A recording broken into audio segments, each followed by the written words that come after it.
to say. This is a slide that the powers that be had me put on here.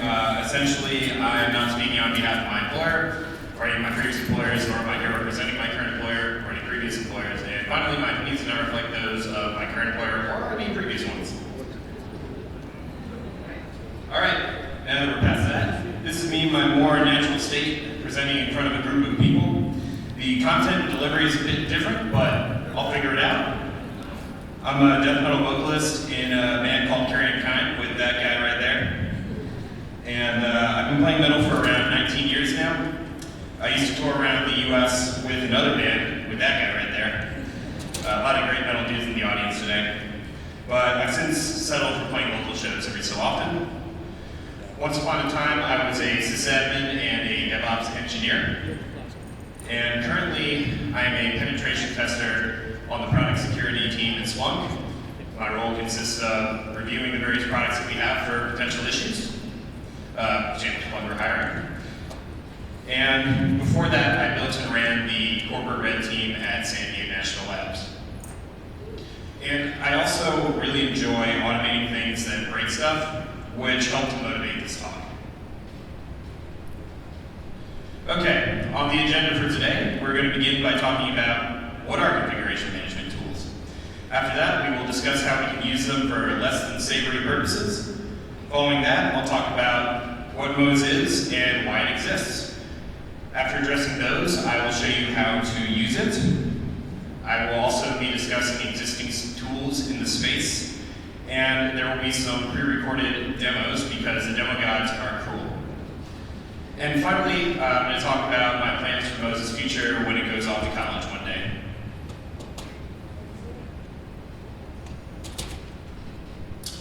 Quick poll before we go any further. Who here enjoys post-exploitation? Raise your hands, please. Awesome. Keep them up for a second. Who here enjoys post-exploitation? Feels like you have enough time to do it on a regular basis. I'm seeing a lot less hands. That is what I expected. So for me, post-exploitation is my favorite part of a pen test. And no matter where I work, I've never felt like I've had enough time to do it properly. So my goal has been to automate as much of it as I can. And that's the motivation for a lot of the tools that I end up writing. And I found it to be a really effective way to maximize what I can do in the most efficient way possible. I've got a couple of stories around post-exploitation, specifically with configuration management tools, to kind of highlight some of the things that we could start thinking about doing. On the first one, I was just beginning recon on an engagement, doing support scanning and service discovery, when I came across a system with port 2375 exposed. This is the socket for the Docker daemon, so you may know. And essentially, this meant that I could Docker exec into any of the containers running on that system. One of them happened to be a puppet master for a dev enclave. Subsequently, I was able to compromise around 50 or so machines, but this in turn led to a ton of lateral movement, both inside and outside that enclave, so that was pretty fun. On another one, I compromised a Jenkins box, and once I had the Jenkins SSH key, I was able to get to around 15 or so systems, but one of them was a puppet master. From this system, I was able to compromise hundreds of servers, countless databases. I got into the devs hip chat, which is always really entertaining, and I got admin on their GitLab. It was awesome. So MOSE is a tool to help you enjoy these sorts of successes in your own engagements. All right, let's talk about what CM tools are exactly. They are, first and foremost, used for provisioning systems. So if you have a brand new system that needs to be part of a cluster or it needs to run certain software, you provision it to do so.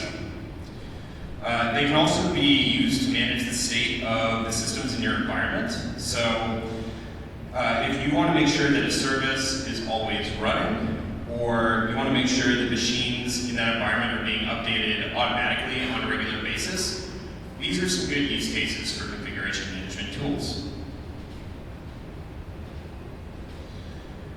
These tools have a lot of things in common. To start, they have this concept of idempotency, which essentially means that you run the code as many times as you want and can expect to produce the same result. You can also scale infrastructure while guaranteeing consistency, and you have the ability to provision a bunch of machines that are running on a variety of operating systems. So, for example, you could have a Puppet module that works for Debian, SUSE, Red Hat, Ubuntu, Windows, etc. And they all have a form of secrets management, which we'll discuss a little bit later. And it is worth noting that Puppet doesn't truly have a native secrets management solution per se, but Hierarchy YAML has more or less taken on that role. And lastly, it's worth noting that you can run these tools in masterless and client-server formats. For this talk, we're going to focus primarily on client-server formats, since that's what you can expect to see in most enterprise environments.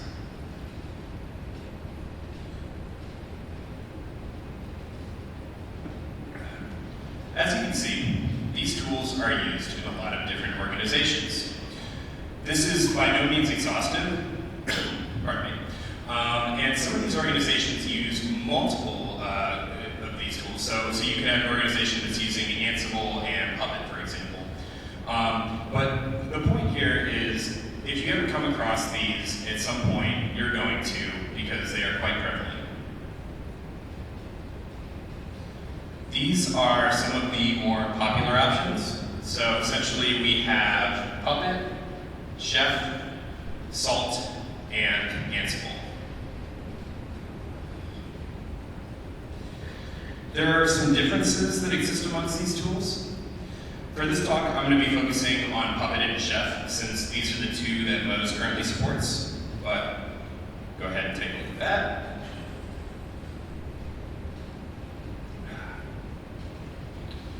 And if I'm going to show you an example of how to provision a system with one of these tools in a moment, but if you're still processing why you use this technology, consider this example of an 1100-line bash script, which has 0 functions and is completely void of hope. So it's nice to have code that runs your infrastructure, but not when it's a giant script that gets passed down from generation to generation and becomes a rite of passage to maintain. All right, so for this example, I'm going to show you how to provision a couple of Puppet agents with a Puppet master. Real quick, we're going to take a look at the master manifest for the production environment. And I want you to focus specifically on the webprod.demo.com node here. Essentially, we're going to install a couple of packages, and then essentially we are going to stand up a web server, which will run a web page on top of it. As you can see, there's nothing currently running for that system. We're going to go ahead and pop into that particular Puppet agent. And as you can see, HTTPD is not running. But when we run the Puppet agent, the agent goes to the Puppet master and says, hey, I'm lost in this world, what am I supposed to be doing with my life? Puppet master says, fear not, you are supposed to be a web server running a web page. Do that. And obviously that was not 18 seconds, but magically, we now have a web page that is running on top of a web server. For the next example, we're going to take a look at the dev main manifest. And here I want you to focus on node default. We're going to install a couple of packages, but it's important to note for Puppet that node default means that that case will match any Puppet agents that are not explicitly defined with a node definition. So the only node definition that was defined was the webdev.demo.com in that case. As you can see, the packages are not installed. We're going to run Puppet agent for the development environment.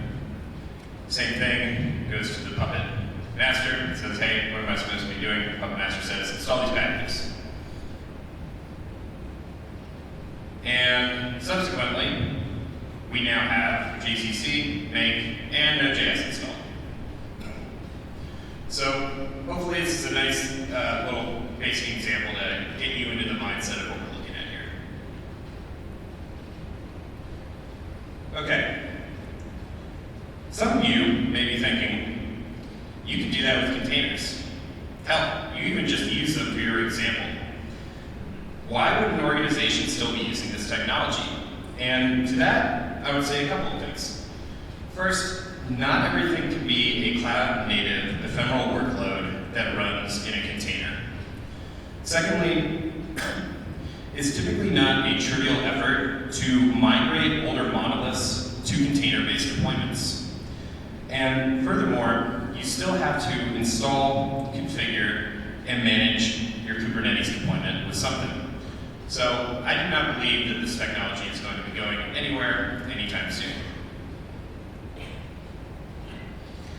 Now that we've talked a bit about these CM tools, I would imagine some of the more offensive-minded folks in the audience are starting to get some ideas about what we can do with this technology. If not, let me give you a couple of ideas. It's important to keep in mind that successfully compromising a CM server can give an attacker the ability to run any command on every connected system. This can lead to introducing backdoors, adding or deleting files, modifying database data, getting a whole bunch of shells. Really, the sky's the limit. And, pardon me, so long as your implanted code isn't modified, you have a guarantee that it will run on a regular basis. So persistence is effectively built in for you, which is pretty nice, right? And because these tools all provide secrets management solutions, we can look at stealing the secrets. Now, obviously, secrets are something we should keep an eye out for, regardless of whether or not we're on a CM server, but it can be especially interesting if we land on a CM server and start looking for secrets, because some of these secrets were created to run on a whole bunch of different systems. And as such, they can provide us with ample lateral and vertical escalation paths and opportunities. So for virtually all these solutions, it comes down to getting on the right system and running the decrypt command. All right, let's talk a bit about MOSE. MOSE is a translator between the user and a variety of CM tools. We know what we want to do and what commands we want to run, but we don't necessarily know how to do them for a particular CM tool. MOSE takes the commands we want to execute and translates them into a format that a given CM tool can understand. This is a project that I started working on back in December of last year, and since then, a lot of nights and weekends have gone into it. When I was coming up with the original idea, I decided that I wanted to be Golang because, well, I drink black coffee and IPAs, and I have this beard, so I figured I would complete the ensemble. I decided to make it in Golang so that we can trivially target a variety of operating systems and architectures, leverage native concurrency, and generate a binary that we can run on a target system without having to worry about dependencies. I decided to open source it through my previous employer, Sandia National Labs, for PR and hiring purposes. Sandia is an awesome place to work, and they're super down with open source security tools and contributing to the security community, so I wanted to recognize them for that.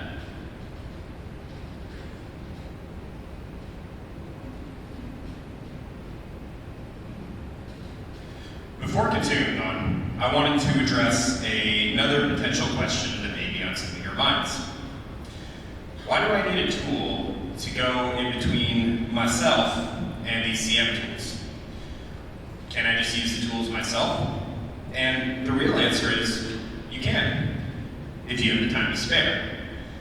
For anyone that's used these tools, let's face it, there's a learning curve. And since you will likely encounter several different CM tools while on engagements, you have to deal with that learning curve multiple times over. You can't choose which tools your target uses, so you want to be able to weaponize them all, and not have to worry about the syntactic differences.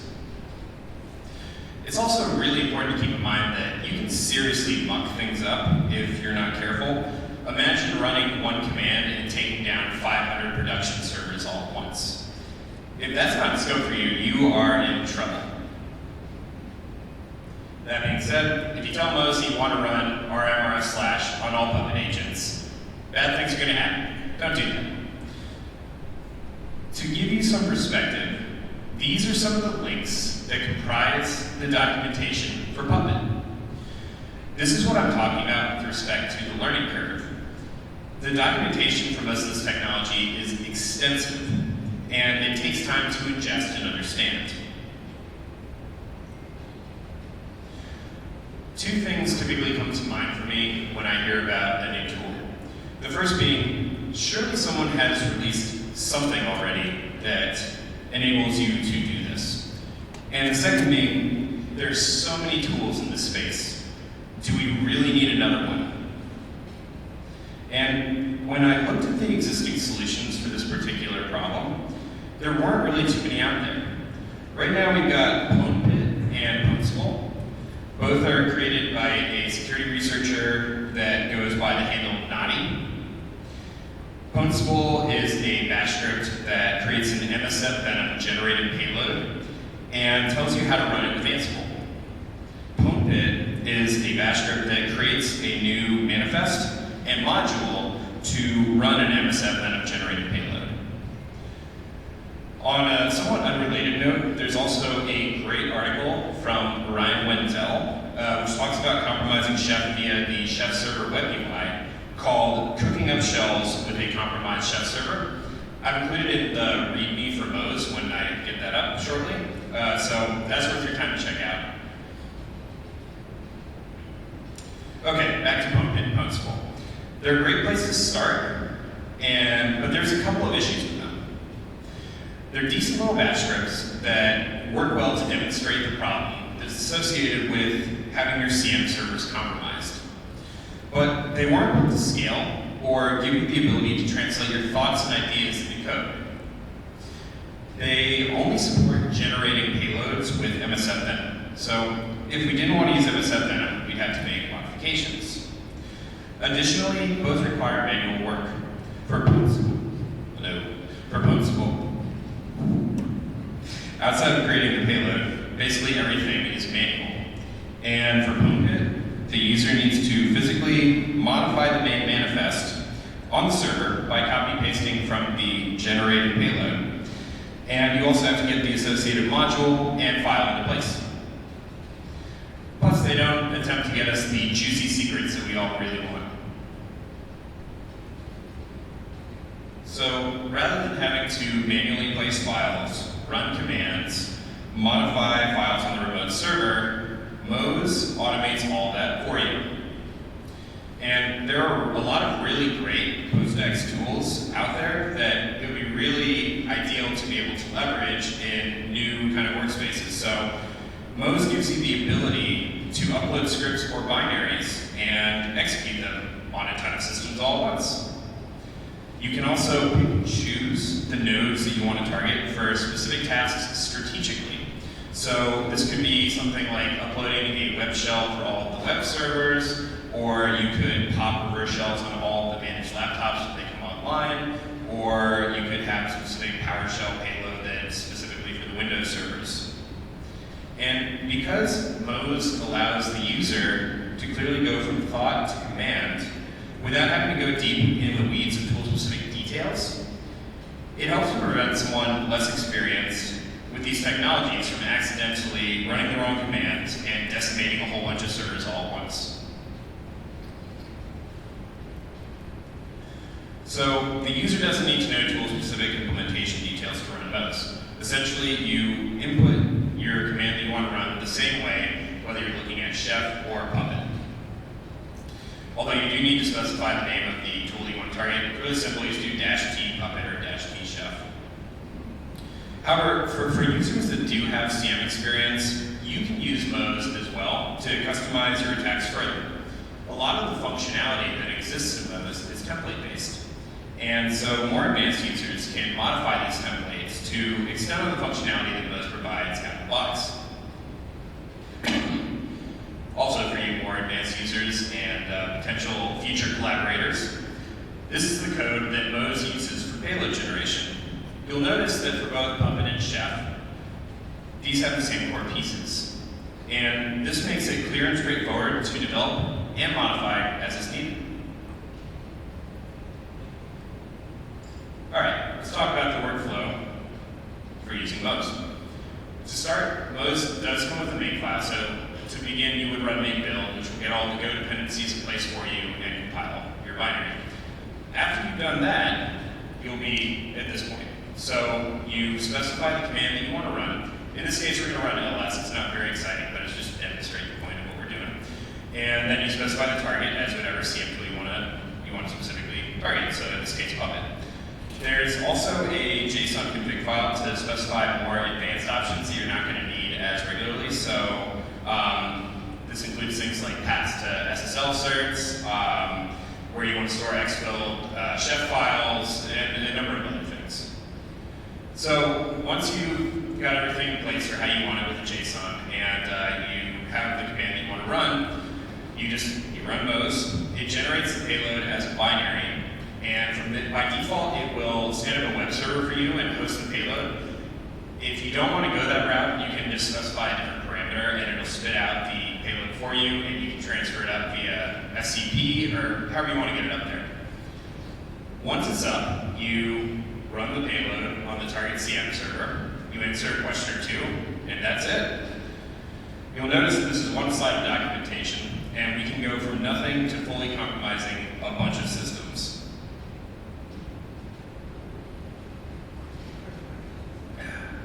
So, all right, let's take a look at MOSE and Puppet.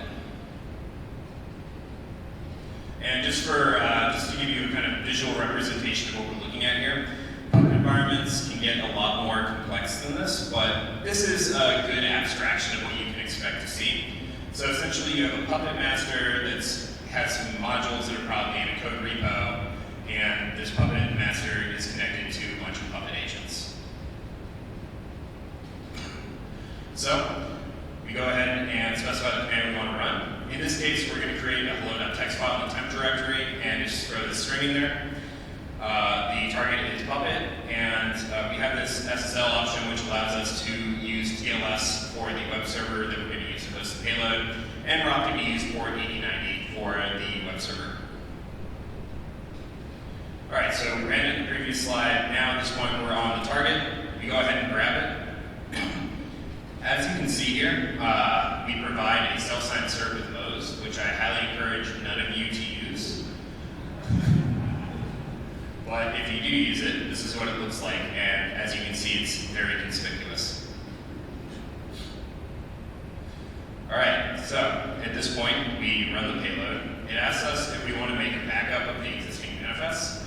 I encourage you to do this, unless you don't really want to worry about cleaning up later. So if you do make a backup, you can run the Puppet Linux binary again with the -c param, and it will undo all the stuff that you did with MOSE. But if you're trying to be a little stealthier, okay, I get why you would want to have a .back.mose file in the system, but I'll leave that up to you.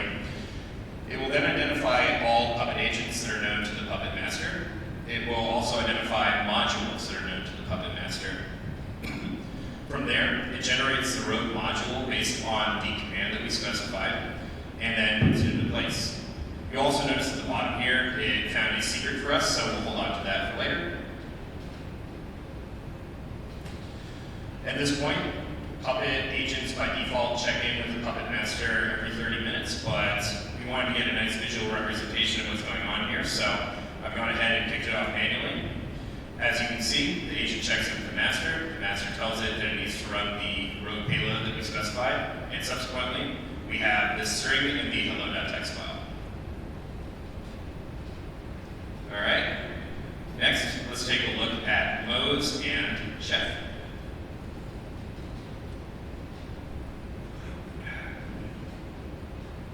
Again, this is kind of what you can expect to see here as far as the Chef environment goes. Basically, you have a Chef workstation, which allows you to upload recipes and cookbooks to the Chef server. The Chef server interfaces with Chef nodes, so there's a level of complexity with Chef.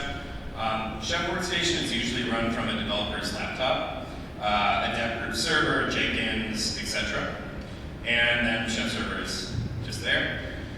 And as far as chef nomenclature goes, basically chef nodes run a client, which is known as the agent. So I'll probably be using agent and client interchangeably.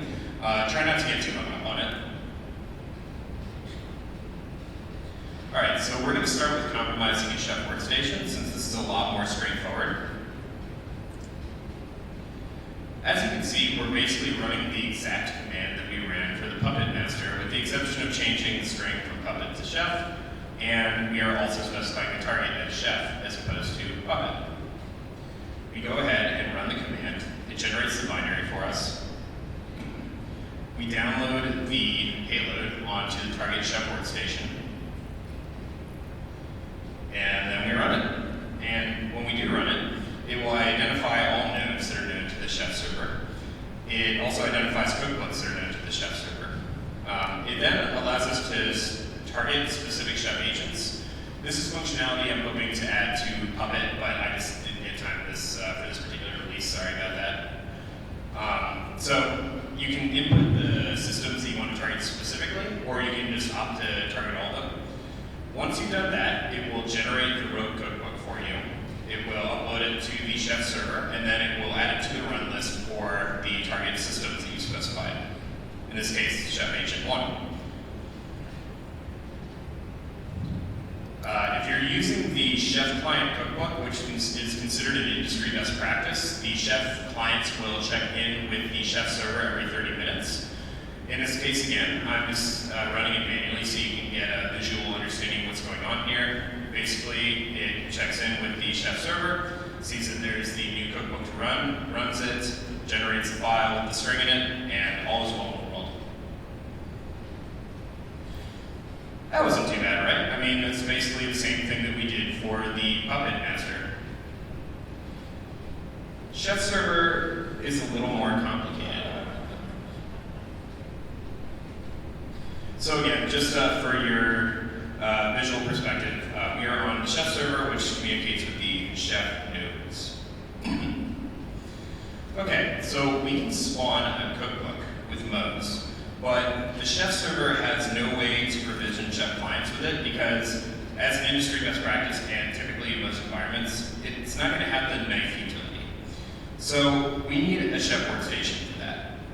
What we can get are the certificates that are associated with organizations in the chef environment, which we can use in conjunction with a chef workstation to achieve our desired result of running the rogue cookbooks on the chef server. Now, we don't necessarily want to install workstation on the chef server because we could clobber some dependencies or break something or get made if we're trying to be more stealthy. It's not ideal.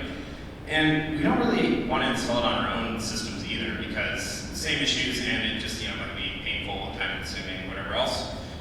And in the spirit of MOSE, we want it to be automated for us. So the solution I ended up coming up with revolved around Docker and templating. The idea is we exfil all the data that we need and we use it to automatically build our own chef workstation. So just to visually sum up what the plan of attack is here. Essentially, we land on the chef server.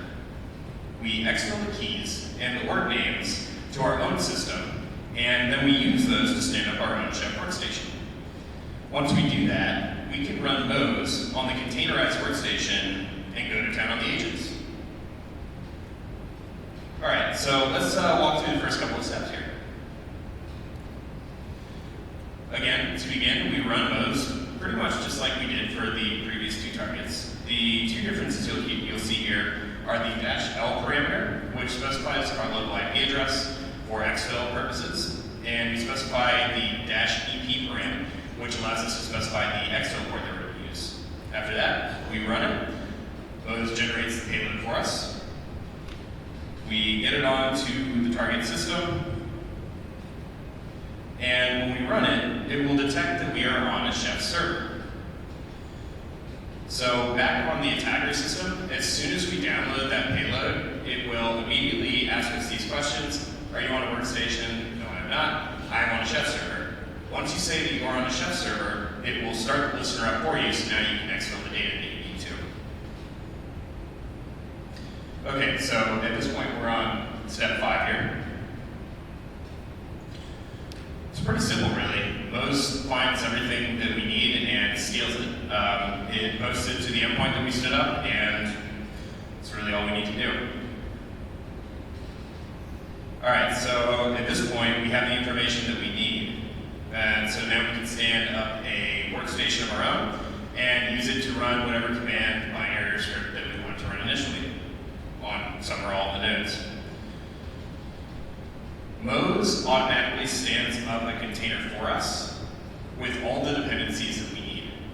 It then drops us into it. So at this point, we are running within the context of the workstation container that we created. From there, you follow the exact same steps as you did, as you would as if you were on a chef workstation, and that's it. All right, so for this demo, we're going to return to the environment that we were working in initially, where we provisioned a web server to run a web page for us, and we had the dev laptop. This is the payload we're going to use. We're just going to get an HTML file from Google Drive and just put it into place. This endpoint is no longer up for any of you out there. So we run MOSE with the payload. We get onto the target system, download the payload that we generated, we run it, create a backup. As you can see, it detected all the modules, the puppet agent. It found a secret for us, so we'll hold on to that for later. Let's go ahead and take a look at the master manifest. There is the payload that we introduced. And we'll go ahead and take a look at the payload logic as well. Pretty simple. It puts a file in place that runs that has our script that we specified, and then it runs it as root.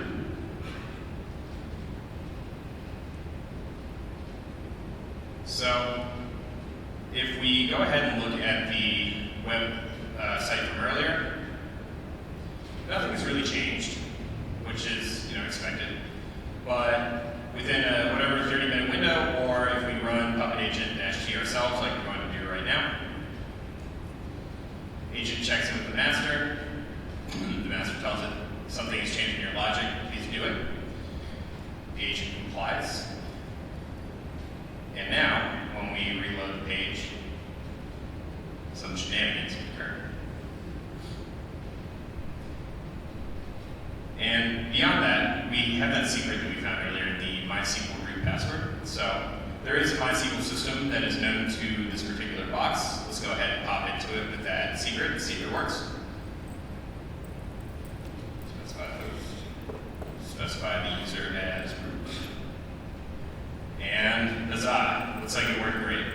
So this is a prime example of us being able to target a specific agent or set of agents and be able to then live off of the land, use some of the secrets that we have to get into additional systems. This next demo is pretty simple, but I think it highlights some of the things that some of us, or maybe all of us, want to do with this sort of thing. This is a different Puppet environment, so I'm just going to show you what's going on here.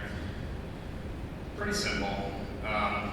So basically, we've got the production environment, and we're going to take a look at the existing modules. There's this Hello World module. I can assure you it's not very exciting, so I didn't bother showing you what's up. And notice there's a node default, and that's the only node. So basically, that means that any Puppet agents in this environment are going to be using whatever is in that node definition. Here we're going to start a tool up. It's called Platypus. It's a neat little Golang tool that essentially allows us to just get a bunch of reverse shells in. It's kind of like a lightweight alternative to interpreter, if you will. Okay, from here, we're just going to run a pretty classic reverse shell payload. Don't worry, I'll show it to you again shortly. We go ahead and get the payload onto the target Puppet master, and it goes ahead and does its thing. There aren't any secrets, but that's all right. It dropped our root module into place. As you can see here, we found around 19 Puppet agents, exactly 19 Puppet agents. There's that Hello World module that was there previously. So, if we go ahead and take a look at the main manifest, we now have the rogue payload that we've introduced, which is in place. We can go ahead and take a look at the module that we generated as well. And again, pretty classic as far as our shells go. Run as root. And so at this point, we could wait for 30 minutes, but I don't have that much time. So I'm going to speed things up by running this bash script here, which will run Puppet Agent for all of the targets. So we'll just pretend that we've been hanging out for a little bit, hoping that something good happens after we injected our rogue payload. All of a sudden, a connection comes in. We say, oh, cool, hopefully this is what we expect it to be. Let's take a look. So we'll grab it, jump into that session, interact with it, and lo and behold, we are running as root on Agent 2. Looks like there's a couple more connections coming in, so why don't we check those out as well? We'll just pick one. So we will interact with this and check it out. Looks like we're running as root on Agent 6. And at this point, it's basically just raining shells down on us, so looks like things are working properly. And we'll just pick one more just to be sure. Go ahead and jump into it. And as you can see, we are running as root on Agent 13. So at this point, I would say that our work is done and we have owned this environment.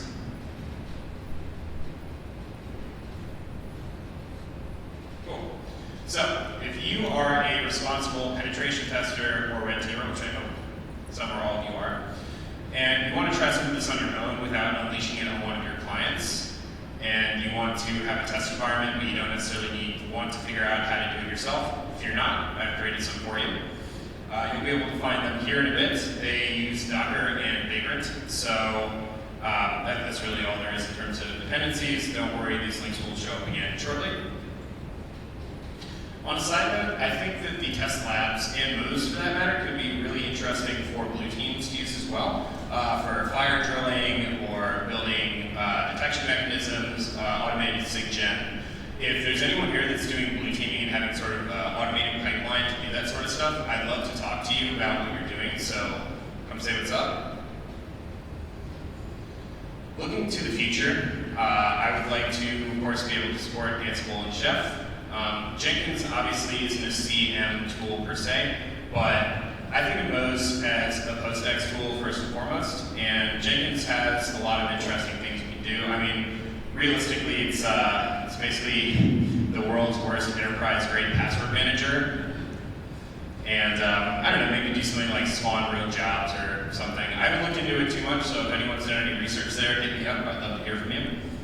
I think it would be nice to be able to interface with tools like Metasploit via containers to generate payloads to listeners. So you don't necessarily have to run this in Kali or deal with setting up a Metasploit. I think it would be interesting to be able to backdoor existing recipes, modules, playbooks, states, etc. Right now, as you can recall, we are generating a module and we are also modifying the main manifest. It would be nice if we could just piggyback off of something that's already there. So you specify the command you want to run, whatever systems you want to run it on, and then it backdoors the existing code. And it would be nice to turn some of this functionality into some Metasploit modules potentially. I could see something like the higher EML secrets gatherings, like a post module, for example. Maybe you guys have some ideas about what we could do there. Hit me up.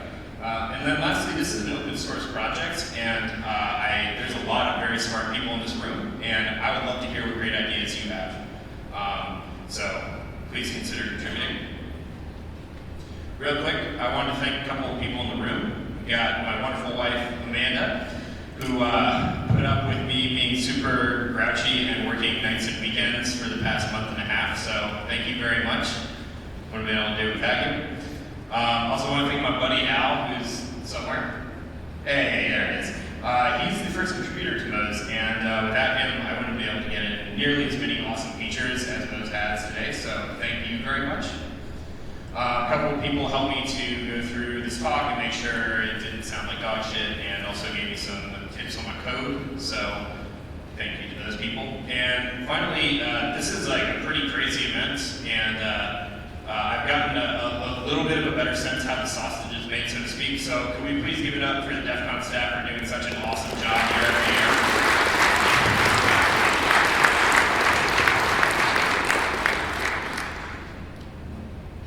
And so, if you're interested, me, myself, and this wonderful man Al here are going to be talking about a great recon tool tomorrow from 12 to 1:50 in Planet Hollywood. If you're interested, come on by and say what's up. If you want to talk about MOSE, that's totally cool too. If you want to drink beers, we can definitely do that as well. So again, it's an open source project. I would love to see what ideas you guys have. Send me some pull requests, send me some issues. Let's make this a really awesome tool that we can enjoy and see some successes with in our various engagements. This is where you'll be able to find MOSE in a bit after the talk, and the test labs as well. This is my contact info, and at this point, we have some amount of time that exists, like 5 minutes for questions. If anyone Subscribe, like, and share if you enjoyed this video or learned something, and comment below what you found interesting.